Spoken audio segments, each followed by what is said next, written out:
Bonne nouvelle pour la rentrée académique 2022-2023, l'École supérieure d'administration, d'économie, de journalisme et des métiers de l'audiovisuel ESAE vous ouvre les portes de ses différents sites. À Gbedjomende, à Bomé-Calavi, à Kpakpa et même à Parakou, l'université ESAE vous offre des bons d'études et des demi-bourses dans toutes ses filières en licence 1, 2 et 3. Et pour les 100 premières inscriptions en master 1 et 2, bénéficiez des demi-bourses. Nouveau bachelier, vous avez au moins la mention assez bien. Inscrivez-vous vite à ESAE et bénéficiez d'un bon de 50 000 francs CFA. Étudiants, étudiantes et nouveaux bacheliers, payez 200 000 francs CFA en sciences de gestion, sciences économiques, sciences juridiques et en administration des affaires en licence 1, 2 et 3 et 500 000 francs CFA en master 1 et 2, 250 000 francs CFA en administration générale, administration des finances, journalisme et métiers de l'audiovisuel en licence 1, 2 et 3 et 600 000 francs CFA en master 1 et 2. Alors, inscrivez-vous vite et profitez des offres exceptionnelles mais également d'un enseignement de qualité à l'université d'excellence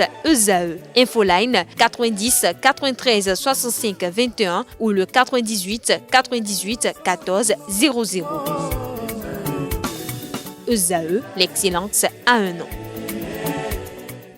L'invité de ce matin, ce Free Matin, David Kofiaza, bonjour. Bonjour. Vous êtes prêtre de phare, vous êtes acteur politique, vous êtes également le président du CONASEB, le Conseil national des cultes endogènes du Bénin. Vous êtes avec nous ce matin pour nous parler du phare. Alors, dites-nous d'entrée de jeu, c'est quoi? Qu'est-ce qu'on peut comprendre par le phare? Les non-initiés, qu'est-ce qu'ils peuvent comprendre à travers le phare? En termes clairs, le phare, c'est un art divinatoire qui, parmi tant d'autres, parce qu'il fait partie de la famille des futurologies, c'est un art divinatoire qui permet de décrypter l'avenir. D'abord d'un individu, mais également de toute action qu'on va bien entreprendre dans tous les domaines de sa vie. C'est-à-dire que à chaque cloison de sa vie, on peut questionner le phare pour savoir comment demain sera fait par rapport peut-être à une union conjugale, par rapport à une situation professionnelle, par rapport à une situation économique. Donc, le phare, en un mot, c'est en quelque sorte un éclaireur, un guide qui permet de savoir de quoi demain sera fait et de savoir où est-ce qu'il faut poser les pieds sans risque de se tromper. Sans risque de se tromper. Alors, généralement, on parle de réception du phare. Oui. Quelle est son utilité? Là, c'est l'initiation phare. Ça concerne l'individu. C'est-à-dire que pour le phare, autant que nous sommes sur la planète aujourd'hui, nous sommes catégorisables en 256 compartiments. C'est-à-dire que pour le phare, il y a 256 personnes sur la planète. C'est-à-dire qu'il y a 256 rangées et chaque individu peut être regroupé par rangée. Donc, quand vous allez faire l'initiation phare, donc quand vous allez recevoir votre phare, vous recevrez un des 256 signes du phare. Et à partir de ce signe-là, on peut vous décoder, on peut vous lire comme un ouvrage depuis votre conception jusqu'à la mort, et même 16 ans après la mort, on peut tout lire sur votre personne, votre être, et dans tous les domaines de votre être-té. Dans tous les domaines de votre être-té. Est-ce que tout ce qui est révélé est exact, est réel? C'est réel, mais tout ce qui est révélé peut ne pas se passer. C'est-à-dire que le phare peut trouver, peut-être dans un avenir lointain ou proche, une situation de maladie, une situation de mort subite, une situation de difficulté dans tel ou tel domaine. Mais il prévoit en même temps des sacrifices ou des rituels sacrificiels qui permettent de déjouer ou alors d'atténuer ce présage-là qui est plus ou moins négatif afin de vous permettre de mieux vivre, en fait. Afin de permettre de mieux vivre. Alors, lorsqu'on parle de phare, en réalité, vous dites qu'on le consulte pour les unions, les mariages et tout. Est-ce qu'il peut arriver qu'après une consultation de phare, malgré la satisfaction des différentes exigences du phare, que l'on ait toujours le malheur qui a été prédit par l'oracle? Oui, c'est possible. Pourquoi? C'est possible parce que si c'est déjà confirmé, décrété par l'invisible, ou alors ça fait partie d'un agrégat de karma lié à l'individu et décrété par les maîtres, les seigneurs du karma, quoi qu'en soit ce qu'on fera sur cette terre, c'est que ça va se passer. Ça va se réaliser. C'est-à-dire que l'individu, c'est tout comme quelqu'un qui est malade. Le phare a des principes. Quelqu'un qui est malade, qui est alité par exemple, et qu'on consulte le phare, et qu'on retrouve le signe d'Yobé, quoi qu'en soit ce qu'on fera, celui-là partira. Quoi qu'en soit. Quoi qu'en soit ce qu'on fait. Quel que soit le médecin qui vient le soigner. Quel soit le médecin qui vient le soigner. Si la personne partira. Il partira.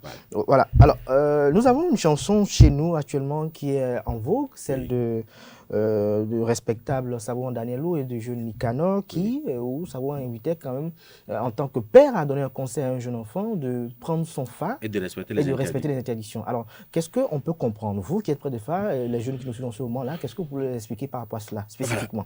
Voilà, de façon précise. C'est-à-dire que le phare, au fait, vous dicte tout ce que vous devriez faire et tout ce que vous ne devrez pas faire. C'est-à-dire que tout est possible, mais tout n'est pas permis à tout le monde.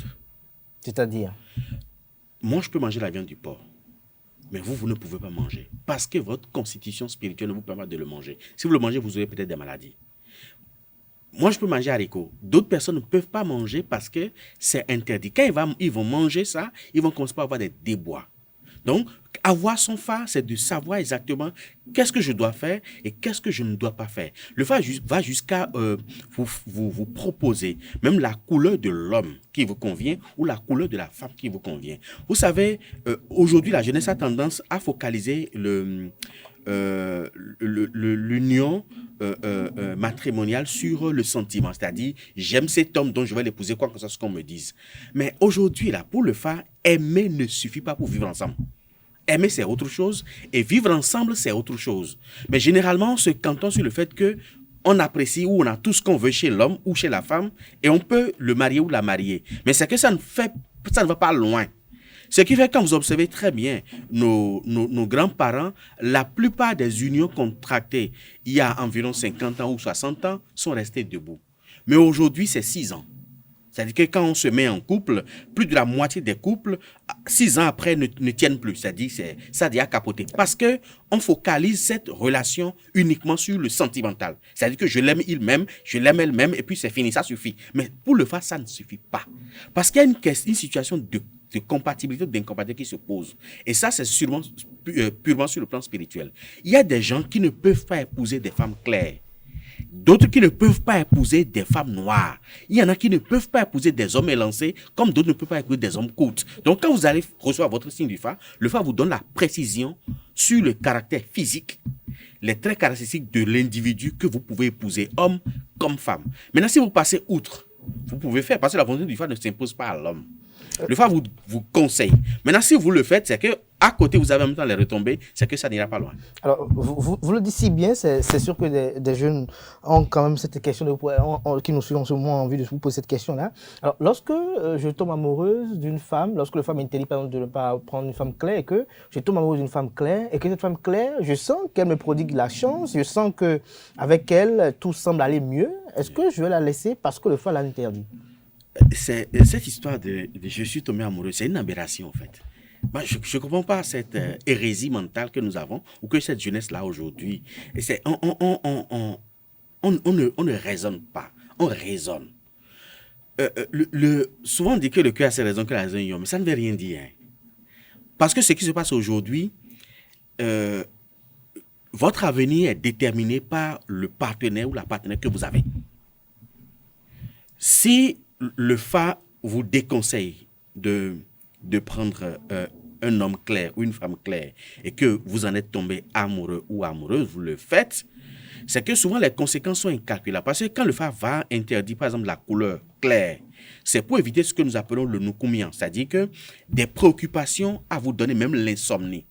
Mais quand le phare vous interdit des personnes de teint sombre, c'est pour éviter la mort subite. Maintenant, si vous le faites, vous êtes libre de le faire. Mais c'est que 1 an, 2 ans, 3 ans après, les conséquences sont là. C'est pour ça qu'aujourd'hui, vous avez... ça a commencé par prendre de propension. On a des jeunes filles oui. de moins de 30 ans ou plus de 30 ans qui sont déjà veuves. Mais être veuve jeune, c'est une malédiction. Parce que quand vous le faites une fois, vous le faites 2 fois, c'est que vous allez le faire 3 fois. Et souvent, on ne voit pas ces conséquences. C'est-à-dire que on se contente seulement sur le ressentiment pour déterminer l'avenir qui, après, devient étriqué. De sorte qu'on n'a plus de marge de manœuvre et on subit maintenant par la suite tout le reste du temps qu'on va passer sur la terre. C'est-à-dire qu'on veut avoir 1 an, 2 ans, 3 ans de folie, d'amour, et maintenant vivre 40 ans, 50 ans de misère. C'est la rhétorique qu'on retrouve aujourd'hui chez les jeunes, permettez-moi qui sont entre griffes appelés les gaimans. Leur rhétorique, c'est quoi? C'est-à-dire, si de quoi beaucoup ça. C'est-à-dire, je peux être riche aujourd'hui et mourir demain. Il faut qu'on sorte ces hérésies-là de la tête de la jeunesse. Sinon, là où on va... Mais est-ce que ce n'est pas dû à une défaillance à un niveau donné? Non. Est-ce qu'il n'y a pas une démission quelque part? Il n'y a pas de démission, mais c'est dû à une défaillance de notre système éducatif. Justement. Parce que quand vous observez les écoles et les universités, on passe tout le temps à enseigner la jeunesse. Mais on ne les éduque pas. Il y a une différence entre les deux. Hier, on éduquait, mais aujourd'hui, on n'éduque plus. On enseigne. La modernité, la modernisation. Oui, mais justement, c'est qu'on veut plagier l'Occident. Oui. Aujourd'hui, l'Occident est en perte de vitesse. Ils n'ont plus de repères, ils n'ont plus de valeurs. Surtout les valeurs morales, ça n'existe plus. Et c'est ce que nous avons malheureusement copié depuis quelques dizaines d'années et les conséquences se font observer aujourd'hui. Et les non-valeurs sont promues. Aujourd'hui, si vous n'avez pas la faculté de tromper votre mari, on trouve que vous êtes bête. Si vous n'avez pas la faculté de tromper votre épouse, on trouve que vous êtes bête. Vous êtes un garçon au pas. Donc, on fait la promotion des contre-valeurs. Et quand vous observez même la société, les hommes politiques qui détournent très bien le denier public sont plus applaudis par la population parce qu'ils ont eu le temps de voler l'argent du pays et de graisser les pattes à cette population-là qui les applaudissent par la suite maintenant. Donc, il y a un problème fondamental. Mais ce problème fondamental que nous avons aujourd'hui, c'est un problème d'éducation. On n'a pas un problème d'enseignement. Parce que l'enseignement peut retrouver ça sur les réseaux sociaux, on peut retrouver ça sur Internet. On peut avoir même fait des cours sur Internet jusqu'à avoir de grands diplômes sur Internet. Donc, on n'a plus un problème d'enseignement. Mais nous avons un problème d'éducation, surtout en Afrique. Et cela parce que nous avons décidé de mettre de côté toutes nos valeurs spirituelles, toutes nos valeurs culturelles et culturelles, toutes nos valeurs civilisationnelles que nos aînés nous ont transmises. On décide de les mettre de côté parce qu'on suppose qu'avec ces valeurs civilisationnelles, on n'est pas émancipé, on n'est pas civilisé. Donc, il faut importer ce qui vient de l'Occident pour se faire voir civilisé. C'est-à-dire qu'on végète dans l'apparence. On végète dans le paraître. Dans le paraître, c'est tout. Et c'est ça qui crée cette dangerosité-là que nous observons aujourd'hui. Donc, le FA permet juste de vous donner les éléments d'appréciation qu'il faut pour mieux structurer, organiser votre vie. Maintenant, c'est à vous de le faire ou de ne pas le faire. Ça ne s'impose pas à vous. Alors, tout à l'heure, vous avez évoqué un sujet quand même d'actualité où on rencontre beaucoup de femmes veuves, mais il y en a beaucoup qui sont également sans mari. Oui. Qu'est-ce qu'on peut comprendre à travers cela? Ce qu'on comprend par là, c'est quoi? C'est-à-dire que on voit de jeunes filles, moins de 30 ans, qui ont deux enfants, mais qui ne sont plus avec le père des enfants. Et généralement, ce qui se passe, c'est quoi? Alors qu'à la grande expérience d'hier, c'était quand on te prend comme femme, hier, c'est que tu restes, même si le mari décède, tu es dans la maison et tu meurs dans la maison, t'enterres dans la maison. Mais aujourd'hui, ce n'est plus le cas. C'est-à-dire que le problème est à deux niveaux. Le mauvais choix des jeunes filles.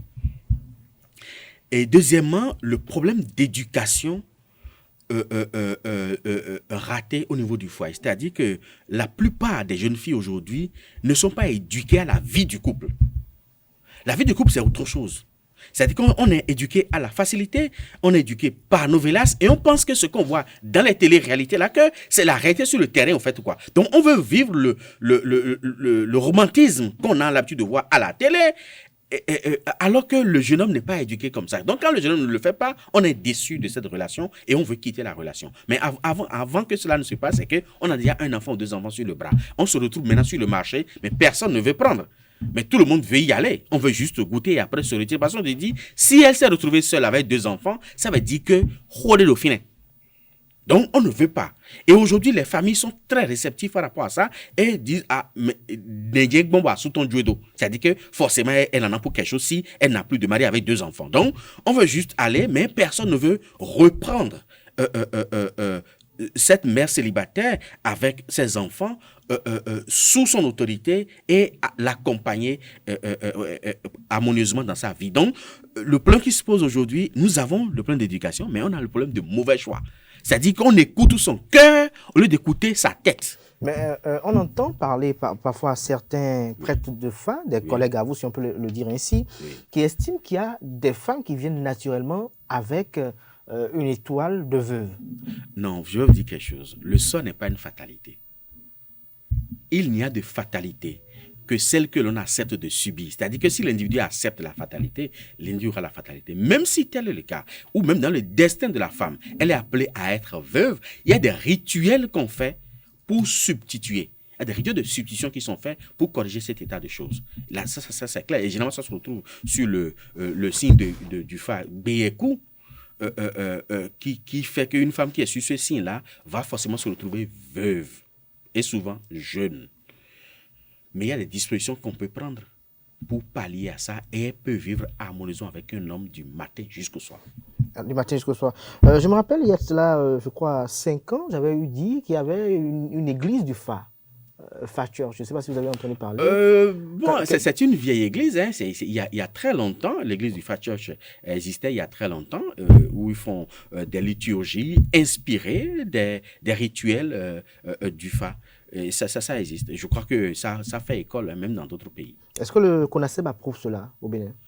Oui, le CONASEB approuve cela, mais au niveau du CONASEB, nous sommes très réceptifs par rapport au plagiat. C'est-à-dire que aller adopter les liturgies des autres religions ou les accoutrements des autres religions, non. Mais fonder une liturgie propre à notre tradition, le CONASEB accompagne ça. Enfin, à votre tradition, le CONASEB accompagne cela. Alors, nous parlons de la jeunesse, puisqu'on parle du FA. Nous allons peut-être continuer ici, puisque vous êtes le président du Conseil national des cultes endogènes. On estime que la plupart de ces jeunes-là, que ce soit jeunes garçons comme jeunes filles, sont parfois coachés par des collègues à vous, si on peut les appeler encore ici une fois encore, des prêtres FA qui estiment que non, ce mari-là, tu dois le laisser, non, à tel moment, à tel enseigne, que ces filles elles-mêmes disent après que c'est quand j'ai été consulté qu'on m'a demandé, on m'a recommandé de le quitter, sinon je mourrais vite. Je dis quelque chose, tout ce qui brille n'est pas de l'or.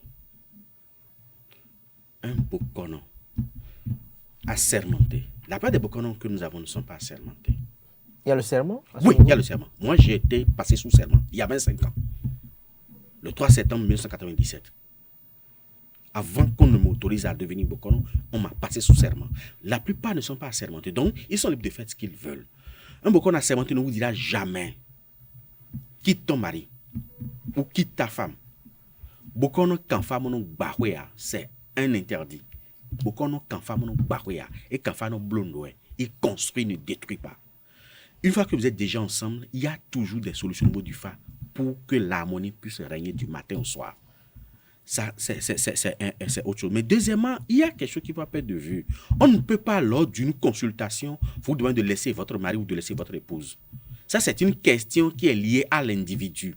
Donc, on doit forcément se baser sur son signe du fa. Et c'est le signe du fa qui détermine si réellement la couleur ou la forme de la femme que vous avez ou de l'homme que vous avez vous convient. Maintenant, si ça ne vous convient pas, et non sous segbe, c'est-à-dire que Béré Biosin Segon, on ferme ça, c'est-à-dire ce qu'on a demandé. Parce que tout ce que nous vivons ici, nous l'avons demandé, consciemment ou inconsciemment. En un mot, ça fait partie de l'agrégat de notre karma. Maintenant, si tel était le cas, il y a un rituel qu'on fait avec un lingua pour substituer tout ça là et balayer tout ça pour qu'on puisse vivre harmonieusement. Maintenant, si le bokon ne le connaît pas, il va demander à ses collègues ou à ses aînés qui ont plus d'expérience pour lui dire « Nénon sous bon. Nous, en sous-passé, nous, nous vivons. Parce qu'il y a des gens, par exemple, des femmes qui ne sont pas faites pour faire des enfants. C'est comme le Sintiabu. C'est le cas du Sintiabu qui, par la force des choses, arrive à faire un enfant, elle va faire la dépression. Pourquoi? Ben c'est le signe qui le dit ainsi. Elle va faire la dépression. Parce qu'en 2 minutes, hein, oui, c'est l'allégorie de 2 femmes qui n'ont pas d'enfants, qui sont des femmes stériles, qui sont allées voir le Fa pour dire au Fa, nous voulons faire des enfants pour la succession du royaume. Parce que c'est des reines. Mais le signe Tchogbe est venu pour dire, si vous faites d'enfants, vous allez devenir folle. La première épouse dit non, je préfère vivre normalement que de devenir folle. La deuxième dit, si je dois devenir folle, pour que le royaume puisse avoir un héritier, je préfère devenir folle pour que le royaume puisse avoir l'héritier. Le Fa lui a fait les sacrifices, il a fait les travaux, elle est tombée enceinte. Quand elle est tombée enceinte, elle a fait l'enfant. 1 mois, 2 mois, 3 mois. Il n'y a rien. 6 mois, il n'y a rien. 7 mois, il n'y a rien. La première épouse coupe pour aller voir le frère. Mais tu nous as menti. Tu as dit que si on tombe enceinte, on va faire la dépression, on va faire la folie. Mais ma co-épouse est tombée enceinte, elle a fait l'enfant depuis 7 mois, rien ne s'est passé. Le frère dit amène-moi. Et la première épouse a amené le frère dans la maison royale. Et puis, l'enfant, arrivé à l'arrivée du phare, l'enfant a commencé par pleurer. La maman lui remet quelque chose, l'enfant ne se tait pas, la maman comme lui parlait, tais-toi, l'enfant ne t'en paie pas, la maman lui donne aussi l'enfant. Et le phare lui demande, est-ce que l'enfant comprend ce que la femme est en train de dire? Il est en train de parler depuis. Il lui remet tout l'enfant, il dit non. Il dit ça, c'est la dépression. Parce que la femme parle, mais l'enfant ne comprend pas son langage. C'est juste une allégorie. Mais c'est que ça révèle une réalité. Sur Théogbe, il a réussi à faire des enfants, c'est qui fera la dépression. Donc, il y a des dispositions qu'on prend pour éviter cette dépression-là. Mais on demande toujours à l'individu ou à la femme qui a ce signe et qui a réussi à faire des enfants de beaucoup dormir et surtout de prendre des antidépresseurs, même s'il n'y a rien du tout, pour anticiper sur la situation. Donc, c'est des choses comme ça. Donc, si vous ne maîtrisez pas les coins et les recoins, c'est-à-dire les subtilités de ces signes-là, il faut vous référer à des aînés. Mais généralement, la jeunesse, aujourd'hui, même dans le milieu du phare, est très arrogante. Pourquoi elle est arrogante? Est-ce que ce n'est pas dû à vous-même qui, à un moment donné, avez désacralisé les choses? Est-ce que c'est nous? Parce que nous regardons, par exemple, lorsqu'on nous émettons sur les réseaux sociaux, donc nous sommes très attentifs sur les réseaux sociaux, on voit sur TikTok, sur Instagram, des jeunes exhiber des machines, telles qu'ils les appellent ainsi. Ça interroge. Vous savez, ça, par exemple, c'est des turpitudes de la néo-génération que nous déplorons. Mais on n'y peut absolument rien. Puisque les réseaux sociaux sont à la disposition de tout le monde, n'importe qui se lève, il raconte sa vie, il dit tout ce qu'il veut, il fait tout ce qu'il veut, au nom même de cette pseudo-démocratie bidon que nous avons et tout ça là. Donc, il y a un problème profond. Et ce problème profond-là, individuellement, nous ne pouvons pas régler. C'est pour ça que je dis toujours, il faut légiférer parce que ça, il va de l'image même de notre pays. Parce que sur les réseaux sociaux, on voit des choses, on se demande même, est-ce qu'on est au Bénin? Et ces individus font ces choses au vu au su de tout le monde, mais personne ne réagit. Mais la plupart du temps, c'est dit que c'est des gens qui sont plus nombreux que ceux qui sont réellement ou ceux qui maîtrisent réellement la chose. Et ils sont plus écoutés parce qu'ils passent tout leur temps sur les réseaux sociaux. Donc, ils saoulent, au fait, la population. Et la population finit toujours par tomber dans leurs bras, au fait. Alors, probablement, dernière question par rapport à cet entretien du jour. Vous avez tout à l'heure dit que lorsque vous mangez des repas proscrits, il peut vous arriver des choses. Qu'est-ce qu'on peut comprendre spécifiquement par rapport à cela? Lorsque vous dites que l'haricot est interdit à telle ou telle autre personne, alors que Dieu nous a fait tout pour manger, alors qu'est-ce qu'on peut comprendre spécifiquement? Est-ce que quand je mange l'haricot, je peux tomber tout le temps malade ou bien je peux ne pas avoir des rentrées d'argent? Qu'est-ce qu'on peut comprendre concrètement? Dieu a tout créé. Mais dans leur allégorie même biblique, pourquoi Dieu n'a pas permis à ce que dans le jardin d'Éden, dans ce fameux jardin d'Éden, que ce couple adamique mange tout?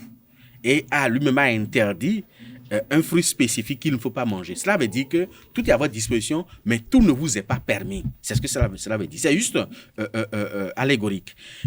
Je vous donne un exemple très clair. Quelqu'un qui est sur le signe, par exemple, Toulaïkou, s'il mange haricot une année, même une seule fois au cours d'une année, il est incapable de féconder une femme au cours de cette année. Et une femme qui est sur Toulaïkou, qui mange l'haricot, même si c'est pour 100 francs au cours d'une année, elle est incapable de concevoir cette année-là. C'est terminé. Pourquoi? Mais même aujourd'hui, on a même commencé par démontrer ça scientifiquement. Par quelle chimie l'haricot impacte son cycle? Forcément, ça agit sur la physiologie de l'individu. Et je vous dis, la plupart de ceux que j'ai rencontrés qui sont sur ce signe-là n'ont pas eu d'enfants quand moi je les ai rencontrés. Je leur ai dit, arrêtez de manger d'haricots. Pendant au moins 1 an, vous avez la chance de tomber enceinte ou de féconder une femme. Donc, c'est des principes très simples. C'est comme par exemple celui qui a le signe qui comporte Segbolissa, par exemple, et qui prend du vin de palme, par exemple, ou la bouillie fermentée. Il va commencer par avoir des problèmes cutanés. Tout le temps, il va passer chez le dermatologue. Mais il n'aura pas satisfaction. Il suffit qu'il arrête de boire de la bouillie fermentée ou du vin de palme, et puis son problème cutané s'arrête. Donc, c'est des principes très simples. On a du mal aujourd'hui à démontrer. C'est vrai qu'il y a quelque chose qu'on a commencé avec certains laboratoires en Europe, mais c'est beaucoup de moyens. Parce qu'il faut également une certaine disponibilité. C'est un travail que je suis en train de faire sur mes familles. Certains acceptent de donner leur ADN, certains acceptent de donner leur sang.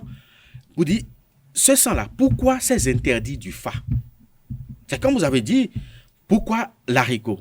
C'est un signe qui me touche moi-même personnellement et je suis en train de faire un travail scientifique là-dessus à Bruxelles et sortir des résultats. Mais il faut en faire sur 256 signes, ça veut dire 256 individus. Donc il faut les retrouver, il faut qu'ils acceptent de donner leur sang pour qu'on analyse pour dire pourquoi tu as ce signe et pourquoi ce signe-là a interdit tel aliment et quelles sont les dispositions qu'il y a au niveau de ton sang qui constituent des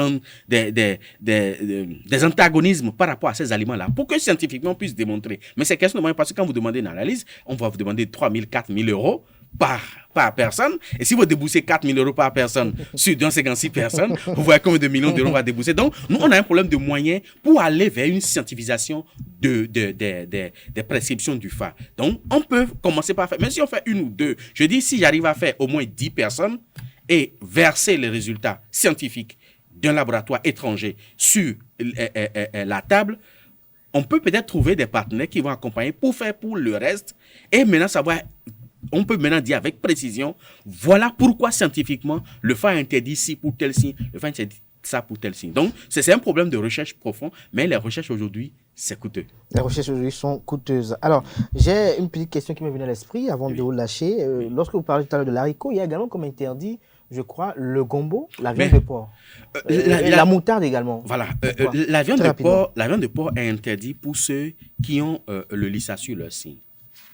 Le gombo est interdit pour ceux qui ont le serpent, le dent sur le signe. Or, dans le févique béréa, quand un serpent réussit à consommer de légumes, de gombo, il ne peut plus bouger, il reste statique. C'est avéré? C'est avéré, c'est prouvé. C'est comme le chien, par exemple. Et ceux qui ont goût sur le signe, on leur interdit le vie et la cola. Gros. Oui. Voilà. Mais quand vous donnez, puisque l'archétype de goût, c'est l'éléphant et le rat. L'archétype de Boko Legba, c'est le chien. Or, Boko Legba ne consomme pas de vie, ni de goro. Donc, quand vous donnez de vie ou goro à un chien, il commence par baver. Et pendant 3 à 4 jours, il est inactif. Donc, il ne peut rien faire. Donc, par rapport à leur archétype, c'est prouvé. Maintenant, si on interdit, par exemple, l'huile rouge à quelqu'un, c'est aussi parce que la personne soit a l'issa sur son signe ou a l'osso sur son signe. Donc, c'est des interdits qui sont précis et souvent liés à des archétypes des divinités connues chez nous. Je crois que les interdits, c'est une grande page que nous sommes en train d'ouvrir ainsi. Peut-être que d'ici quelques jours, on va vous recevoir une fois encore pour que vous puissiez édifier les nôtres qui ont soif de connaissances par rapport à ces différents enseignements de la vie. Nous allons revenir peut-être sur les interdits et également parler du Kenessi qui, quand même, défrait la chronique. Tout à l'heure, vous avez parlé des Gaïman. Mais, chers amis internautes de cet entretien, on retiendra que le Fa est un art divinatoire qui permet de déterminer l'avenir. On peut le questionner par rapport à toute situation de la vie. Il est un éclaireur, un guide. Il y a 256 signes du Fa. Tout ce qui est révélé peut ne pas se passer. David Kofi Azar, prêtre de Fa, a argumenté dans ce sens. Il nous a fait savoir que pour le Fa, aimer ne suffit pas pour vivre ensemble. Pour le Fa, aimer ne suffit pas pour vivre ensemble. Nous avons beaucoup de veuves que nous voyons par ces derniers temps-ci, notamment au sein de notre jeunesse. Et pour lui, être veuve jeune, c'est une malédiction, nous a affirmé David Kofi Azar. Le sort n'est pas une fatalité, nous a également-il laissé entendre. Il y a toujours des solutions au niveau du Fa, nous a-t-il rassuré ce matin. Et nous a fait part au cours de son entretien de ses projets liés à la propagation des bienfaits du Fa. Merci à vous, Kofi Azar. J'espère que vous serez plus ou moins fidèle. C'est bien. Merci à vous. Je rappelle que vous êtes le président du CONASEB, Conseil national des cultes endogènes du Bénin. Vous êtes prêtre Fa. Vous êtes également militant Mouel Bénin. J'espère que les statuts se préparent bien. Très bien. Je suis le 9e vice-président aujourd'hui. Ok, bravo pour la promotion. Merci à vous, chers amis internautes. Nous passons à présent à la page des sports sur Free Matin.